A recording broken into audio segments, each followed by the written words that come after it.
Hey guys, I want to talk a little bit about how to manage conflict between yourself as CFO and your CEO. Even in the best working relationships, we bump up against obstacles sometimes, and as a financial executive, that's obviously going to be true with your relationship with the CEO as well.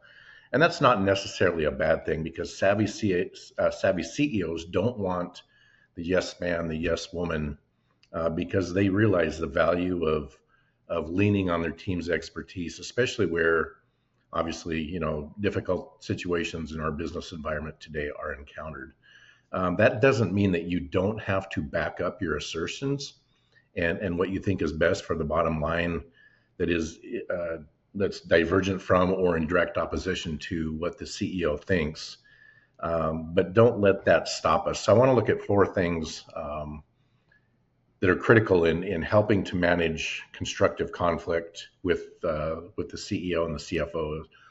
Number one is keep it constructive. Opposition for the sake of argument is just counterproductive, and it really undermines the truth, the trust, the clear communication that we need. So just make sure that your argument is backed and you're bringing evidence to back up your reasons for that argument.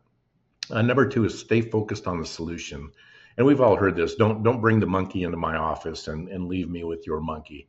Don't come to the conversation without having a workable solution in mind and be ready to communicate how the alternatives that you suggest will improve the outcome that you're both hoping to achieve.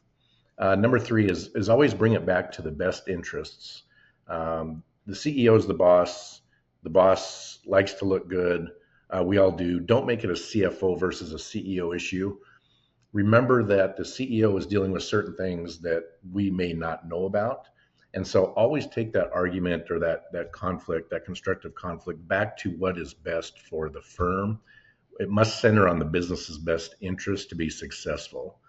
And number four is just more of a reminder that he or she who has the gold rules. And obviously, the CEO is higher up in the food chain, the informal and formal org chart. So, as CFO, as we are working towards solutions, just remember that as long as we have the ability to state our case and we back that case up with empirical evidence, as long as we're heard, that's really all that we can ask of this situation. So there's going to be decisions that you look at and think, oh, this is absolutely crazy. I disagree 100% with that are going to go against what you believe, but the CEO is going to make that decision anyway. So just remember that.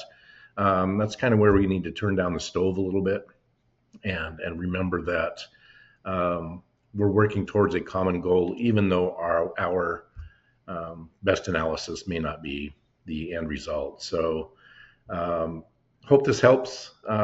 Consider this when you're dealing with your CEO, and we'll talk to you soon. Thanks.